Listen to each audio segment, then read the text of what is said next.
Assalamualaikum warahmatullahi wabarakatuh. Hari ini kita belajar lagi bahasa Indonesia untuk kelas 10.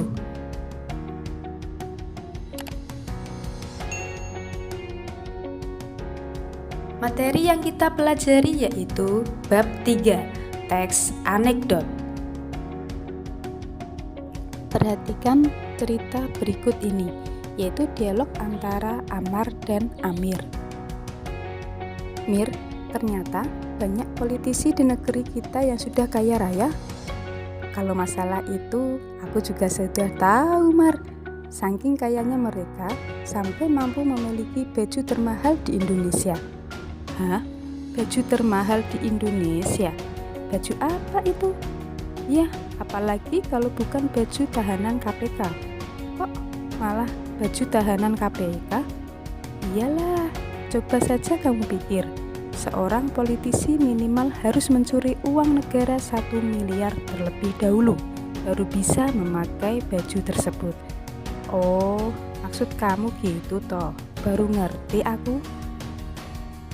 Nah, itu dialog atau percakapan antara Amar dan Amir. Gimana ceritanya?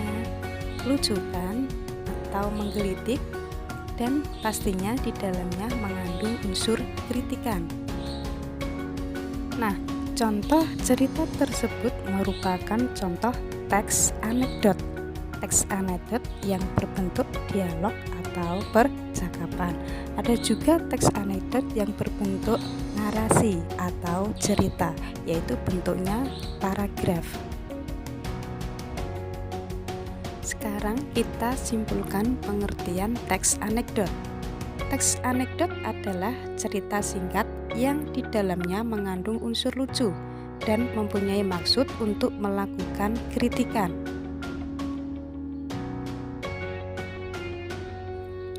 Tujuan teks anekdot ada 3. Yang pertama sebagai sarana hiburan, 2. membangkitkan tawa pembaca, dan yang ketiga sebagai sarana untuk mengkritik. Ciri-ciri teks anekdot. 1. Teks anekdot bersifat humor atau lucu atau menggelitik. 2. Teks anekdot ditujukan untuk mengkritik atau menyindir. 3. Teks anekdot bisa berdasarkan kejadian nyata atau hasil rekaan. Dan yang keempat, teks anekdot biasanya menceritakan kejadian mengenai orang penting atau terkenal. Struktur teks anekdot. Yang pertama, abstrak. Abstrak berada di awal anekdot. Abstrak adalah bagian awal cerita yang berfungsi memberi gambaran tentang isi cerita. Struktur yang kedua yaitu orientasi. Orientasi merupakan bagian kedua setelah abstrak. Orientasi menjelaskan latar belakang peristiwa yang terjadi dalam anekdot. Struktur yang ketiga yaitu krisis. Krisis merupakan bagian ketiga. Krisis yaitu bagian cerita yang menggambarkan keadaan yang genting atau terjadinya konflik yang dialami oleh tokoh. Struktur yang keempat adalah reaksi. Reaksi yaitu tanggapan tokoh terhadap konflik yang muncul. Struktur yang kelima, koda. Koda yaitu bagian penutup atau akhir cerita. Koda berupa pernyataan kesimpulan atas peristiwa yang diceritakan. Jadi, struktur teks anekdot ada 5. Yang pertama adalah abstrak, yang kedua orientasi, yang ketiga krisis, yang keempat adalah reaksi, dan yang kelima yaitu koda. Kebahasaan teks anekdot. Yang pertama, menggunakan kata atau frasa yang mengandung peristiwa masa lalu. Contohnya, kemarin, tahun lalu, 2 tahun yang lalu.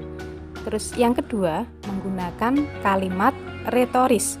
Kalimat retoris adalah kalimat yang tidak membutuhkan jawaban. Yang ketiga, menggunakan konjungsi temporal atau waktu. Kebahasaan yang keempat menggunakan kata kerja aksi atau perbuatan. Contoh, mengambil, menaiki, membaca. Kebahasaan yang kelima menggunakan kalimat imperatif. Imperatif adalah kalimat perintah. Nah, itulah materi teks anekdot yang kita pelajari hari ini mengenai 1. Pengertian teks anekdot, 2. Tujuan, 3. Ciri-ciri, 4. Struktur teks anekdot, dan yang kelima, kebahasaan teks anekdot. Demikian yang dapat saya sampaikan mengenai materi teks anekdot. Semoga bermanfaat dan selamat belajar. Wassalamualaikum warahmatullahi wabarakatuh.